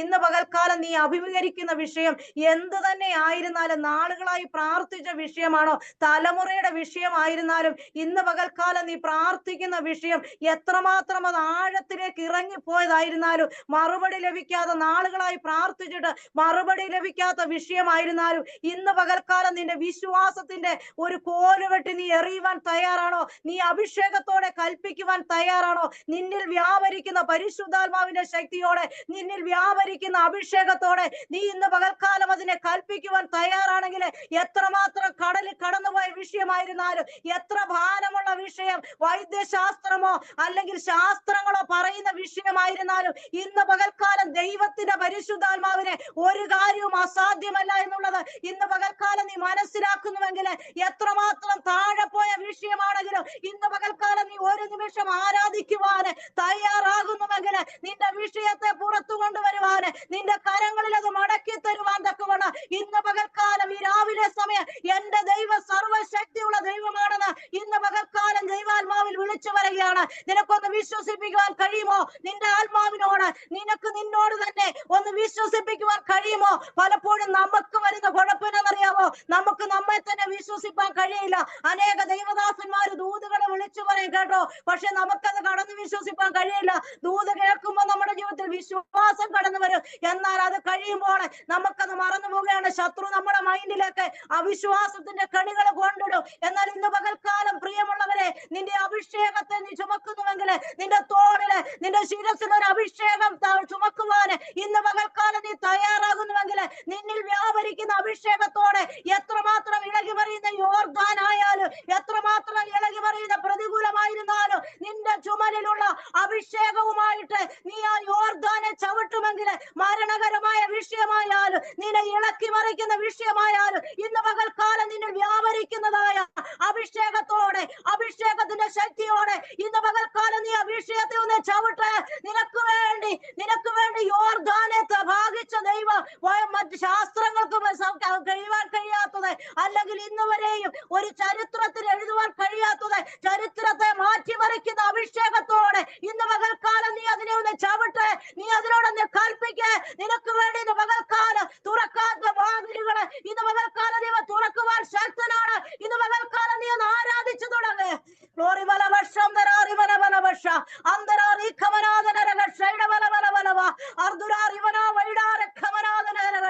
അല്പസമയം നിനക്ക് ആരാധിക്കുവാൻ കഴിയുമോ? ഈ അഭിഷേകത്തിന് വേണ്ടി നീ ഒന്ന് കാത്തിരിക്ക. നിനക്ക് വേണ്ടി പ്രവർത്തിക്കുന്ന ഒരു കരമുണ്ട് കേട്ടോ. നിരാശപ്പെട്ടു പോകേണ്ട, പ്രതികൂലത്തെ കണ്ട് ഭയപ്പെടരുത് കേട്ടോ. ഇസ്രായേൽ മക്കൾക്ക് വേണ്ടി ചെങ്കടലിനെ വിവേകിക്കുവാൻ കഴിവുള്ള ദൈവം ഇന്ന് പകൽക്കാലം നിന്റെ വിഷയത്തെ മറുകടത്ത് നിനക്ക് അക്കരെ എത്തിക്കുവാൻ എന്റെ ദൈവം മതിയായതെന്ന് പറഞ്ഞാല് ഇന്ന് പകൽക്കാലം നിനക്ക് വിശ്വസിക്കാൻ കഴിയുമോ?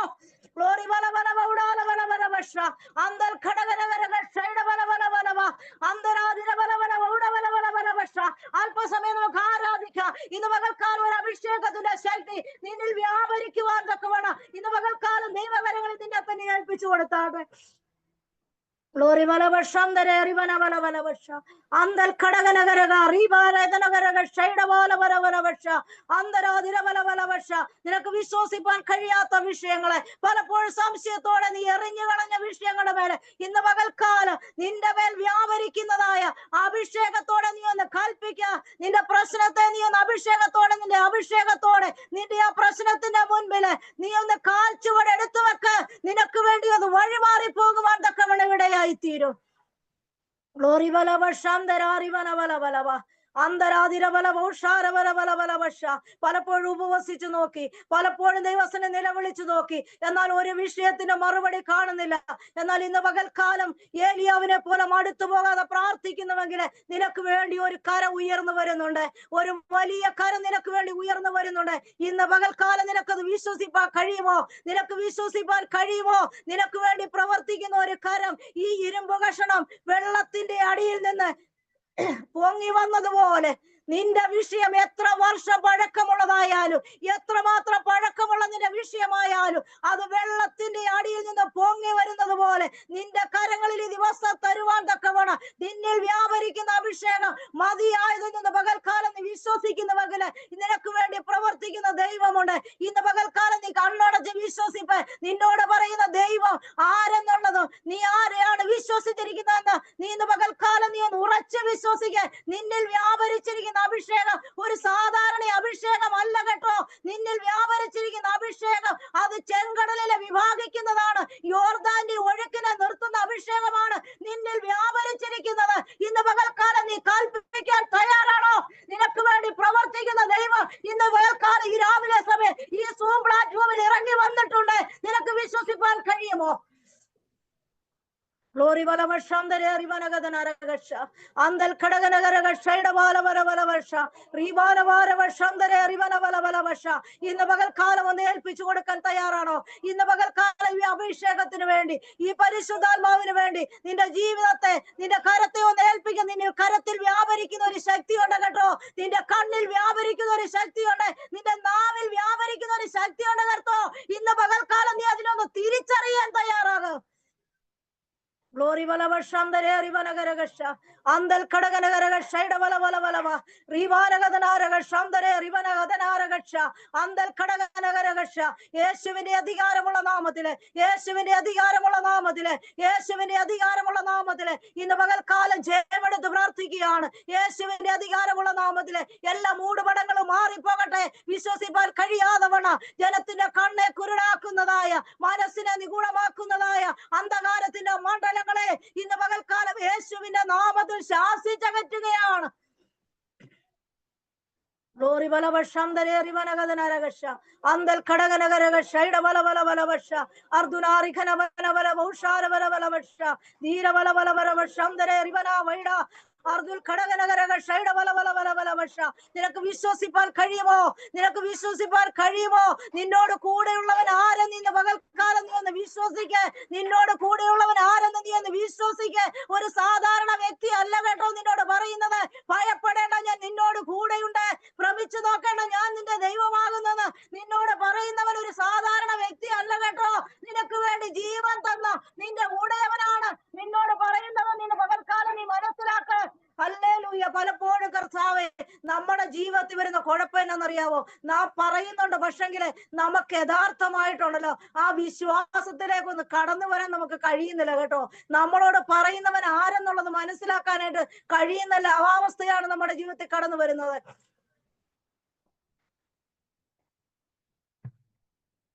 പലപ്പോഴും ശിഷ്യന്മാർക്ക് പറ്റിയ കുഴപ്പം ഇതാണ്. കാരണം അവര് ജീവിതത്തിലെ വിടുതൽ കണ്ടവരാണ് കേട്ടോ. അവര് യേശുവിന്റെ കൂടെ നടന്നു, പക്ഷെ അത്ഭുതങ്ങളൊക്കെ കണ്ടു കേട്ടോ. പക്ഷെങ്കില് യഥാർത്ഥമായിട്ട് അവൻ ആരെന്നുള്ളത് മനസ്സിലാക്കാൻ അവരുടെ ജീവിതത്തിൽ കഴിഞ്ഞില്ല. ഇന്ന് പകൽക്കാലം ദൈവമക്കളെ, നമ്മളോട് പറയുന്നവൻ ആരെന്നും നമ്മളെ വിളിച്ചവൻ ആരെന്നുള്ളത് ഒരു ശരിയായ ബോധ്യം ഇന്ന് പകൽക്കാലം നമ്മുടെ ജീവിതത്തിലേക്ക് കടന്നു വരുന്നെങ്കിൽ നമ്മുടെ പ്രതികൂലങ്ങളെ നോക്കി നമുക്ക് പറയുവാനുള്ള ഒരു അധികാരമുണ്ട്. ഇന്ന് പകൽക്കാലം ദൈവവചനത്തിൽ പറയുന്നു, സ്വർഗത്തിലും ഭൂമിയിലും സകല അധികാരവും ഞാൻ നിങ്ങൾക്ക് നൽകിയിരിക്കുന്നു. ഈ അധികാരം തന്നത് ആരാ? ഈ അധികാരം തന്നത് നമ്മുടെ അപ്പനാ നമുക്ക് തന്നതെങ്കിൽ ഇന്ന് പകൽക്കാലം നമ്മൾ അധികാരത്തോടെ കൽപ്പിക്ക്. ചെങ്കടലാണോ, ഇളകി മറിയുന്ന യോർദാനാണോ, യോർദാനാണോ, മരണകരമായ വിഷയമാണോ, ഇന്ന് പകൽക്കാലം നീ ഒന്ന് കൽപ്പിക്കാൻ തയ്യാറാകുന്നുവെങ്കിൽ എന്റെ അപ്പൻ നിനക്ക് വേണ്ടി പ്രവർത്തിക്കും. നാം ഒന്ന് കൽപ്പിക്കാൻ തയ്യാറാണെങ്കിൽ അപ്പൻ നമുക്ക് വേണ്ടി പ്രവർത്തിപ്പാൻ തൊക്കെ ഇടയായിത്തീരും. പലപ്പോഴും അപ്പൻ നമുക്ക് വേണ്ടി പ്രവർത്തിക്കാത്തത് എന്താണെന്നറിയാവോ? നമ്മുടെ അവിശ്വാസമാണ്. നമ്മൾ കൽപ്പിക്കാൻ തയ്യാറല്ല. നമ്മൾ മറ്റുള്ളവരോട് പറയും, നമ്മൾ മറ്റുള്ളവരോട് വിളിച്ചിട്ട് പറയും, എനിക്ക് വേണ്ടി ഒന്ന് പ്രാർത്ഥിക്കണമെന്ന്. പ്രിയമുള്ളവരെ, നമുക്ക് ദൈവം അധികാരം തന്നിട്ടുണ്ട്, നമുക്ക് അവകാശം തന്നിട്ടുണ്ട്. അപ്പന് മക്കളാണ്. മക്കളെങ്കിലും അവകാശികളാണെങ്കിൽ ഇന്ന് പകൽക്കാലം നമുക്ക് അപ്പൻ തന്നിരിക്കുന്ന അവകാശത്തെ നാം ഒന്ന് തിരിച്ചറിയാൻ തയ്യാറാകുക. നമുക്ക് അപ്പൻ തന്നിരിക്കുന്ന അധികാരത്തെ നാം ഒന്ന് തിരിച്ചറിയാൻ തയ്യാറാകുന്നുവെങ്കിൽ ഇന്ന് പകൽക്കാലം നമ്മുടെ കരങ്ങളിൽ കൂടെ, നമ്മുടെ നാവിൽ കൂടെ ദൈവം പ്രവർത്തിപ്പാൻ ശക്തനാണ്. പ്രിയമുള്ളവരെ, നമ്മൾ പഴയ നിയമത്തിൽ ഇപ്പൊ നോക്കുമ്പോഴത്തേക്ക് മോശയാണേലും ഏലിയാവാണേലും, ഏലിയാവിനെ കുറിച്ച് പറയുന്നത്, ഏലിയാവ് നമുക്ക് സമസ്വഭാവമുള്ള മനുഷ്യനാണ്. അവനാണ് നമ്മൾ ആ പ്രകൃതിയോട് കൽപ്പിച്ചത്. അവൻ കൽപ്പിച്ചപ്പോഴാണ് മഴ നിന്നത്, അവൻ കൽപ്പിച്ചപ്പോഴാണ് മഴയുണ്ടായത്. എന്നാൽ ഇന്ന് പകൽക്കാലം ദൈവമക്കളെ, നമ്മളും അതുപോലെയാണ്. നമ്മൾ അപ്പന്റെ മക്കളാണ്. നമ്മളിൽ വ്യാപരിക്കുന്നതും അതേ പരിശുദ്ധാത്മാവിന്റെ ശക്തിയാണ്, അതേ അഭിഷേകമാണെങ്കിൽ ഇന്ന് പകൽക്കാലം നമ്മുടെ അഭിഷേകത്തെ തിരിച്ചറിഞ്ഞ് നാം മുൻപോട്ടൊന്ന് നമ്മുടെ കാൽച്ചുവടുകളെ വെക്ക്. പെട്ടകം ചുമക്കുന്ന പുരോഹിതന്മാരുടെ ആ ഉള്ളക്കാലം യോർദാനി ചവിട്ടിയപ്പോഴുണ്ടല്ലോ, ആ ഇളകി പറയുന്ന യോർദാൻ രണ്ടായി മാറി. ഇന്ന് പകൽക്കാലം നീ ആ അഭിഷേകത്തെ നിന്റെ ശിരസിലൊന്ന് വഹിച്ചുകൊണ്ട് നീ ഒന്ന് കൽപ്പിക്ക്. നിന്റെ കാലൊന്ന് എടുത്തു വെക്ക്. നിന്റെ മുൻപില് മറുപടി കിട്ടാതെ നിൽക്കുന്ന വിഷയത്തെ ഇന്ന് പകൽക്കാലം എന്റെ അപ്പൻ അതിനെ വിഭാഗിച്ചു നിന്നെ ഇന്ന് പകൽക്കാലം അക്കരയെത്തിപ്പാൻ ശക്തനെന്ന് ഇന്ന് പകൽക്കാലം നീ മറന്നു പോകരുത്. പലപ്പോഴും നമ്മുടെ ജീവിതത്തിൽ മറന്നു പോകുന്ന അവസ്ഥകളാണ് കേട്ടോ. നമ്മുടെ ജീവിതത്തിൽ ദൈവത്തിന്റെ ദൈവത്വത്തെ അല്ലെങ്കിൽ അവന്റെ ശക്തിയെ നാം തിരിച്ചറിയാത്തത് കൊണ്ടാണ് നമ്മുടെ ജീവിതത്തിൽ പലപ്പോഴും നമ്മുടെ ജീവിതത്തിലെ മറുപടി കിട്ടാതെ വരുന്നത്. നിങ്ങളോട് ഇത് പറയുമ്പോൾ ഞാൻ എന്നോട് തന്നെയും കൂടിയാണ് പറയുന്നത്. കാരണം പലപ്പോഴും എന്റെ ജീവിതത്തിലും ഇങ്ങനെയുള്ള സംഭവങ്ങളുണ്ട്.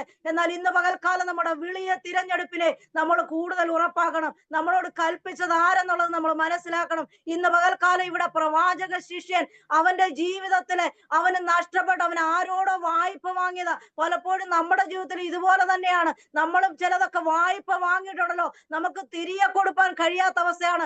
നമ്മുടെ അപ്പൻ നമുക്ക് ചിലത് തന്നിട്ടുണ്ട് കേട്ടോ. പലപ്പോഴും നമുക്കത് അപ്പന് അതിന്റെ അളവനുസരിച്ച് നമുക്ക് തിരിച്ചു കൊടുക്കാൻ കഴിഞ്ഞിട്ടില്ലെങ്കിൽ ഇന്ന് പകൽക്കാലം അപ്പൻ തന്നത് നമ്മൾ കുഴിച്ചു മൂടാനല്ല കേട്ടോ, അത് ഇരട്ടിയായിട്ട് അപ്പന്റെ മുന്നിൽ കാഴ്ച വെക്കുവാനുള്ളതായ ഒരു അഭിഷേകത്തിന് വേണ്ടി ഇന്ന് പകൽക്കാലം ദൈവകരങ്ങളിൽ ഏൽപ്പിച്ചു കൊടുക്കുക കേട്ടോ. നമുക്ക് ദൈവസന്നിധി പ്രാർത്ഥിക്കാം. നമ്മുടെ ദൈവത്താൽ അസാധ്യമായിട്ട് ഒന്നുമില്ല. ഉൽപ്പത്തി പുസ്തകത്തിൽ പറയുന്നത് യഹോവയാൽ കഴിയാത്ത വല്ല കാര്യമുണ്ടോ? ഇന്ന് പകൽക്കാലം നാം വിശ്വസിക്കുന്നുവെങ്കിൽ നമുക്ക് വേണ്ടിയിട്ട് ദൈവം പ്രവർത്തിപ്പാൻ തക്കവണ്ണം ശക്തനായ ദൈവമാണ് കേട്ടോ. ഇന്ന് പകൽക്കാലം ദൈവകരങ്ങളിൽ നമ്മളെ തന്നെ ഏൽപ്പിച്ചു കൊടുക്കാം. പ്രിയമുള്ളവരെ, ഞങ്ങളുടെ ജീവിതത്തിലെ ഓരോ ദിവസവും ദൈവസന്നിധിയിലെ ഞങ്ങൾക്ക് ജീവിതത്തിന്റെ അനുഭവങ്ങൾ മാത്രമേ പറയുവാനുള്ളൂ കേട്ടോ. അനുഭവത്തിൽ നിന്നല്ലാതെ ഞങ്ങൾക്ക് ഒന്നും പറയുവാനായിട്ട് ഈ ഭൂമിയിലില്ല. കാരണം ബീഹാറിന്റെ മണ്ണിൽ 31 വർഷമായിട്ട് ഞങ്ങളുടെ ജീവിതത്തിലെ ഓരോ സ്റ്റെപ്പും ജീവിതത്തിലെ അനുഭവങ്ങൾ മാത്രമാണ് ഞങ്ങളുടെ ജീവിതത്തിൽ പറയുവാനായിട്ടുള്ളത്. ഇന്ന് പകൽക്കാലം നമ്മുടെ ജീവിതത്തിലെ ചില കഷ്ടങ്ങൾ, നമ്മുടെ ജീവിതത്തിൽ പ്രശ്നങ്ങൾ കടന്നു വരുന്നെങ്കിൽ നമ്മുടെ ജീവിതത്തിൽ അതൊരു വലിയ സാക്ഷ്യത്തിനാണ്. ഈ പ്രവാചക ശിഷ്യന്റെ ജീവിതത്തിലെ അവന്റെ ജീവിതത്തിൽ ചില നഷ്ടങ്ങൾ വന്നെങ്കിൽ അവൻ ഒരു കാര്യം മനസ്സിലാക്കാൻ കഴിഞ്ഞു. അവന്റെ കൂടെ ഉള്ളവൻ ഒരു സാധാരണ വ്യക്തിയല്ല, ഇവനൊരു വലിയ പ്രവാചകനാണ്. ഇവൻ കൽപ്പിച്ചാൽ എന്തെങ്കിലുമൊക്കെ സംഭവിക്കുമെന്നുള്ളത് അവന്റെ ജീവിതത്തിൽ വെളിപ്പെടുവാൻ തക്കവണ്ണം ഇടയായി തീർന്നു. നമ്മൾക്ക് പലപ്പോഴും വരുന്ന പ്രതികൂലങ്ങളെ, നമ്മുടെ ജീവിതത്തിൽ വരുന്ന പ്രശ്നങ്ങളുണ്ടല്ലോ, നമ്മുടെ ജീവിതത്തിൽ അതൊരു നിസാര വിഷയത്തിനല്ല, നമ്മുടെ ജീവിതത്തിൽ അത് നന്മയ്ക്ക് വേണ്ടിയിട്ടാണെന്നുള്ളത് നാം മനസ്സിലാക്കണം. ഇന്ന് പകൽക്കാലം ദൈവകരങ്ങളിലേക്ക് നമ്മളെ തന്നെ ഒന്ന് ഏൽപ്പിച്ചു കൊടുക്ക. നമ്മുടെ അപ്പന് വേണ്ടിയിട്ട് ഒരു നിമിഷമെങ്കിലും നാം ഒരു കാര്യമെങ്കിലും ചെയ്യുന്നുവെങ്കിൽ നമുക്ക് നിത്യത നമ്മൾ ഈ ഭൂമിയിൽ ചെയ്യുന്നതൊന്നുമല്ല കേട്ടോ. നമ്മുടെ അപ്പന് വേണ്ടിയിട്ട് എന്തുവരും ചെയ്താൽ അതാണ് നമുക്ക് നിത്യതയെ കാണുന്നത്. നമ്മൾ ഈ ഭൂമിയിൽ നശിച്ചു പോകുന്നതിന് വേണ്ടിയിട്ടോ അല്ലെങ്കിൽ ഈ നശിച്ചു പോകുന്നതൊന്നുമല്ല നമുക്ക്. നമ്മൾ ഒരു വ്യക്തിയോടെങ്കിലും കർത്താവിനെ കുറിച്ച് പറയുവാനിടയായി തീരുന്നെങ്കിൽ, ഒരു വ്യക്തിയെങ്കിലും നാം നിത്യതയിലേക്ക് കൈമാറുന്നുവെങ്കിൽ അതാണ് നമുക്ക് നിത്യതയ്ക്ക് വേണ്ടി ഒരുക്കപ്പെടുന്നത്. ഇന്ന് പകൽക്കാലം പ്രിയമുള്ളവരെ, ഞങ്ങളെ ഓർത്ത് പ്രാർത്ഥിക്കാൻ. കഴിഞ്ഞ ദിവസം ഞങ്ങളുടെ ജീവിതത്തിൽ കടന്നു വന്നതായ ഒരു അനുഭവം നേപ്പാളിനെ കുറിച്ച്. നേപ്പാളിലെ കർത്താവിന്റെ വേലയ്ക്ക് വേണ്ടി കടന്നു പോകുന്ന വിഷയം പ്രിയ ആന്റി പറഞ്ഞല്ലോ. ഈ കഴിഞ്ഞ ദിവസം ഞങ്ങൾ നേപ്പാളിൽ കടന്നുപോയി. പെട്ടെന്ന് നമുക്ക് നേപ്പാളിൽ ഒരു 2 ദിവസത്തെ മീറ്റിങ്ങിന് കടന്നു പോകാൻ കൊണ്ട് ഇടയായി തീർന്നു. കടന്നുപോയ സമയത്ത് ഞങ്ങൾ കടന്നുപോയി. ഒരു സ്ഥലത്ത് നിന്ന് വേറൊരു സ്ഥലത്തേക്ക് നമുക്ക് മീറ്റിങ്ങിന് പോകണമെങ്കിൽ മണിക്കൂറുകൾ നമ്മൾ യാത്ര ചെയ്യണം. കാരണം ഒരു സ്ഥലത്ത് നിന്ന് ഞങ്ങൾക്ക് ശനിയാഴ്ചയാണ് അവിടെ ആരാധന നടക്കുന്ന. ആരാധനയ്ക്ക് കടന്നു പോകാൻ ഏകദേശം 3.5 മണിക്കൂറോളം ഞങ്ങൾ മെയിൻ ടൗണിൽ നിന്ന് ഞങ്ങൾക്ക് വില്ലേജിലോട്ട് യാത്ര ചെയ്യേണ്ടതായിട്ട് വന്നു. ഞങ്ങൾ രാവിലെ താമസിച്ചെടുത്തുനിന്ന് പോകുന്ന സമയത്ത് ഞങ്ങൾ വെറുതെ കട്ടൻ ചായ മാത്രമാണ് കുടിച്ചിട്ട് പോയത്. എങ്ങനെയും അവിടെ എത്തണം, ആ ലെവലില് ഞങ്ങൾ ഓടിപ്പോയിക്കൊണ്ടിരിക്കുകയാണ്. അവിടെ ചെന്ന് ആരാധനയ്ക്ക് ചെന്നപ്പോഴത്തേക്ക് ദൈവമക്കളെ, നിങ്ങൾക്കറിയാവുന്ന നേപ്പാൾ എന്ന് പറഞ്ഞാല് പാവപ്പെട്ട ദേശമാണ്. അവിടെ വളരെയധികം അരാജകത്വം അനുഭവിക്കുന്ന ഒരു ദേശമാണ്. പക്ഷെ ഈ ദൈവമക്കള് വളരെയധികം ദൂരത്തു നിന്നൊക്കെയും കടന്നു വരുന്ന അവരുടെ ഡ്രസ് ധാരണ കണ്ടു കഴിഞ്ഞപ്പോഴത്തേക്ക് ഞാൻ എൻ്റെ പഴയ കാലത്തിലേക്ക് ഒന്ന് ഓർക്കുവാൻ തൊണ്ടിടത്തത് പലപ്പോഴും ഇട്ടുകൊണ്ട് വരുന്ന പലരും ഇട്ടുകൊണ്ട് വരുന്ന ഡ്രസ്സുകളുണ്ടല്ലോ, തയ്ച്ച് ആ നൂലിൻ്റെതായിട്ടുള്ള ആ സിഗ്നൽ മാത്രമാണ് കാണാനിടയായി തീർന്നത്. എന്നാൽ അവരുടെ ആ വിശ്വാസത്തോടെ കടന്നു വന്നത് ഞങ്ങൾ ഈ എന്താ പറയുന്നത് മാളികമുറിയിൽ വിരിച്ചൊരുക്കിയിട്ട്, മാളികമുറി എന്ന് പറഞ്ഞാൽ അവിടെ തടി കൊണ്ടുള്ള വീടാണ്, താഴെ ഒരു ഹോട്ടലാണ്, മേളിലാണ് അവിടെ ആരാധിക്കുന്നത്. ഞങ്ങൾ അവിടെ കയറി ആരാധിച്ചപ്പോഴത്തേക്ക് അച്ഛൻ അതിനെ സംബന്ധിച്ചിടത്തോളം നിനക്കറിയാമല്ലോ ഇച്ചിരി വണ്ണമൊക്കെ ഉള്ള വ്യക്തിയാണ്. അതുപോലെ തന്നെ ഞങ്ങളുടെ വണ്ടി ഓടിക്കുന്ന ദൈവദാസനും വണ്ണമുണ്ട്. കൂടുള്ള ദൈവദാസൻ വേറൊരു ദൈവദാസനാണ്, നേപ്പാളിയാണ്. എല്ലാവരും ഭയങ്കര ഹെൽത്തി ആയിട്ടുള്ള വ്യക്തിയാണ്. അപ്പോഴത്തേക്ക് ഞാൻ ഇങ്ങനെ ഓർത്ത്, കർത്താവെ, ഇവരെ ആരാധിക്കുമ്പോൾ ഇത് ഫ്ലൈവുഡ് ആണ്, ഈ പലകയുടെ മേളിൽ ഫ്ലൈവുഡ് ആയിട്ടേക്കുന്നത്. ഞാൻ ഓർത്ത് അച്ചാതൻ ഇങ്ങനെ നടക്കുമ്പോൾ കടകടാന്നുള്ള ശബ്ദം കേൾക്കുകയാണ്. ഞാനപ്പോൾ അച്ചാതനോട് അച്ഛാ പതുക്കെ കാല് വെക്കണേന്ന് പറഞ്ഞു. അച്ഛാൻ പറഞ്ഞു ഒരു കുഴപ്പമില്ല എന്ന് പറഞ്ഞു. അവിടെ അച്ചാതൻ ഫാസ്റ്റിംഗ് ആയിരുന്നു, ഒരാഴ്ചത്തെ ഫാസ്റ്റിങ്ങിലായിരുന്നു. ഞങ്ങൾ മറ്റുള്ളവരാരും ഫാസ്റ്റിങ്ങിലല്ലായിരുന്നു. ആരാധന കഴിഞ്ഞപ്പോഴത്തേക്ക് അവിടെ ഞങ്ങൾക്ക് കിട്ടിയ ഭക്ഷണം എന്നാന്നറിയാവോ? ചിലപ്പോൾ നിങ്ങളെല്ലാവരും കഴിച്ചു കാണുകയില്ലായിരിക്കും. അവലുണ്ടല്ലോ, കടയിൽ നിന്ന് മേടിച്ചുകൊണ്ട് വന്ന പാടെയുള്ള പച്ച അവലും ഉരുളൻകിഴങ്ങ് കറിയും. അത് മസാലയൊന്നുമില്ല, എന്തൊക്കെയോ ഇട്ട് പുഴുങ്ങിയതാണോ അതുമല്ല, ഇച്ചിരി മഞ്ഞപ്പൊടി ഇച്ചിരി പച്ചമുളകൊക്കെ ഇട്ട് പുഴുങ്ങിയതായിട്ടുള്ള അതാണ് ഞങ്ങൾക്ക് കിട്ടിയത്. എൻ്റെ മൂത്ത മോൻ ഞങ്ങളുടെ കൂടെ ഉണ്ടായിരുന്നു. അവനും രാവിലെ തൊട്ട് പട്ടിണിയാണ്, ഞങ്ങളെല്ലാവരും. പക്ഷെങ്കിൽ അത് കിട്ടി കഴിഞ്ഞപ്പോഴത്തേക്ക് മോൻ എന്നോട് ചോദിച്ചു, മമ്മി ഈ ക്യാഹയെന്ന് ചോദിച്ചു. ഇതെന്നാന്ന് എന്നോട് ചോദിച്ചപ്പോൾ ഞാൻ പറഞ്ഞു, മോനെ നല്ലതാ, കഴിച്ചോളാൻ പറഞ്ഞു. കുറച്ചെടുത്ത്, എനിക്കറിയാം അവന് ഒത്തിരി കഴിക്കാൻ പറ്റുകയില്ല, കാരണം അവലായതുകൊണ്ട് ഒത്തിരി കഴിക്കാനായിട്ട് പറ്റുകയില്ല. ഞാൻ അവന് കുറച്ചെടുത്തിട്ട് സന്തോഷത്തോടെ അതിൻ്റെ ആ ഗ്രേവിയൊക്കെ ഒഴിച്ചിട്ട് ഇളക്കി അവനോട് പറഞ്ഞ് കഴിച്ചോളാൻ പറഞ്ഞു. അവൻ കഴിച്ചു കഴിഞ്ഞപ്പോൾ അവൻ പറഞ്ഞു, മമ്മി അച്ചായ എന്ന് പറഞ്ഞു. ഞാനും അത് ഞങ്ങൾ വളരെ സന്തോഷത്തോടെ അത് സഹിക്കുവാൻ തക്കണം ഇടയായിരുന്നു. ദൈവമക്കളെ, നേപ്പാളിന്റെ പ്രദേശത്തൊക്കെ കടന്നു പോകുമ്പോൾ ഇങ്ങനെയൊക്കെയാണ് ഞങ്ങൾക്ക് കിട്ടുന്നത് കേട്ടോ. ബീഹാറിലെ ഞങ്ങൾ അനേക ഗ്രാമങ്ങളിൽ വിശ്വാസികളുടെ വീട്ടിൽ പോകുമ്പോഴത്തേക്ക് കട്ടൻ ചായ പോലും അവർ തരികയില്ല കേട്ടോ. പച്ചവെള്ളം വേണോന്ന് ചോദിക്കും കേട്ടോ. ദൈവമക്കളെ, നിങ്ങളൊക്കെ ഒരുമാതിരി എന്നാ പറയുന്നത് ആയിരിക്കുന്ന സ്ഥലത്ത് നിങ്ങളൊക്കെ ഭാഗ്യമുള്ളവരായിരിക്കും. കാരണം കടന്നു ചെല്ലുന്നിടത്ത് നല്ല ചായയൊക്കെ കിട്ടും. പക്ഷെ ബീഹാറിന്റെ മരുഭൂമിയിൽ അങ്ങനെയൊന്നും കിട്ടുകയില്ല. ഇവിടെ ഇരിക്കുന്ന അനേക ചില ദേവദാസിമാരുണ്ട്, അവരൊക്കെ ഇതിന് സാക്ഷികളാണ് കേട്ടോ. ഇന്ന് പകൽക്കാലം ദൈവമക്കളെ, നമുക്ക് ഒരു കാര്യം മനസ്സിലാക്കണം. അഭിഷക്ത ദാസിമാരെ, നമുക്ക് ഈ ഭൂമിയിലെ ഭക്ഷണം ഒന്നും ഞങ്ങൾക്ക് കിട്ടിയില്ലെങ്കിലും ഉണ്ടല്ലോ, നിത്യതയിലെ പേരെഴുതി കിട്ടിയാൽ മാത്രം മതി. അത് മാത്രമാണ് ആഗ്രഹിച്ചുകൊണ്ട് ഈ മരുഭൂമി കിടക്കുന്നത് കേട്ടോ. മറ്റൊന്നുമല്ല. കുഞ്ഞുങ്ങളുടെ വിദ്യാഭ്യാസം, ഇവിടുത്തെ കാലാവസ്ഥയെ കുറിച്ച് പറഞ്ഞാല്, ചൂട് കൂടിയ ചൂട്, തണുപ്പായ തണുപ്പ്. ഇപ്പൊ തണുപ്പാ കേട്ടോ, ഞാൻ സ്വെറ്ററൊക്കെ ഇട്ടിട്ടായിരിക്കുന്നത്. തണുപ്പ് കൂടിയ തണുപ്പ്. കൊതുകെന്ന് പറഞ്ഞാല് നമ്മുടെ പൊക്കിക്കൊണ്ട് പോകുന്ന കൊതുകാ കേട്ടോ ഇവിടെ ഉള്ളത്. പക്ഷെങ്കിൽ അതിന്റെ മധ്യത്തിൽ ഞങ്ങൾ ചില വ്യക്തികൾ മാത്രം ഇവിടെ നിൽക്കുന്നത് എന്തുകൊണ്ടാണെന്നറിയാം? ഇവിടെ നശിച്ചു പോകുന്ന ജനത്തെ ഓർത്തിട്ടുള്ള ഭാരം കൊണ്ട്. ഇത് മിഷണറിമാരുടെ ശവപ്പറമ്പെന്നറിയുന്ന ബീഹാർ ആണെങ്കിൽ, ഈ ബീഹാറിനെ ഒരു ഗ്രവ്യാർഡാക്കി അല്ലെങ്കിൽ വിനിയാടാക്കി മാറ്റുവാനായിട്ട് സ്വർഗത്തിലെ ദൈവം ഞങ്ങളെ ഇവിടെ ആക്കിയിരിക്കുന്നെങ്കിൽ വിശ്വസ്തയോടെ ദൈവം ആക്കുന്നിടത്തോളം സമയം ആയിരിക്കാനായിട്ട് ആഗ്രഹിക്കുന്നു. ദൈവമക്കളെ, നിങ്ങൾ ഓർത്ത് പ്രാർത്ഥിക്കുക. ഇന്ന് പകൽക്കാലം കേട്ട വചനം നമ്മുടെ ജീവിതത്തിൽ അനുഗ്രഹത്തിന് കാരണമായി തീരട്ടെ. നമ്മുടെ നഷ്ടങ്ങളെ ലാഭമാക്കുന്ന ദൈവം, നമ്മളോട് കൂടെയുള്ളവൻ ആരെന്നുള്ളത് നമ്മൾ മനസ്സിലാക്കുക. നമ്മൾ വ്യാപരിക്കുന്ന അഭിഷേകം ഏതെന്ന് നമ്മൾ തിരിച്ചറിയുക. നമ്മളോട് പറഞ്ഞത് ഒരു സാധാരണക്കാരനല്ല കേട്ടോ. ഭയപ്പെടേണ്ട, ഞാൻ നിന്നോട് കൂടെയുണ്ട്. ഭ്രമിച്ചു നോക്കേണ്ട, ഞാൻ നിന്റെ ദൈവമാകുന്നു. ഞാൻ നിന്നെ സഹായിക്കും, ഞാൻ നിന്നെ ശക്തീകരിക്കും. എന്റെ നീതിയുള്ള വലങ്കരം കൊണ്ട് ഞാൻ നിന്നെ താങ്ങും. ആ നീതിയുള്ള വലങ്കരത്തിന്റെ കീഴിലാണ് കേട്ടോ. ആ വലങ്കരം കൊണ്ടാണ് നമ്മെ പിടിച്ചിരിക്കുന്നത്. ഈ കരത്തിൽ നിന്നുണ്ടല്ലോ ഒരു വ്യക്തിക്ക് പോലും നമ്മളെ പിടിച്ചു മാറ്റുവാൻ കഴിയില്ല കേട്ടോ. എത്ര വലിയ പ്രതികൂലമായാലും, എത്ര വലിയ പ്രതിസന്ധി ആയാലും, അപ്പന്റെ കരത്തിൽ നിന്ന് നിന്നെ എന്നെ പിടിച്ചു മാറ്റുവാന് ഈ ലോകത്തിലുള്ള ഒരു പൈശാചിക ശക്തിക്കോ അല്ലെങ്കിൽ ലോകത്തിലുള്ള ഒരു മാനുഷിക ശക്തിക്കോ ആ കരത്തിൽ നിന്ന് നമ്മെ പിടിച്ചു മാറ്റുവാൻ കഴിയില്ല കേട്ടോ.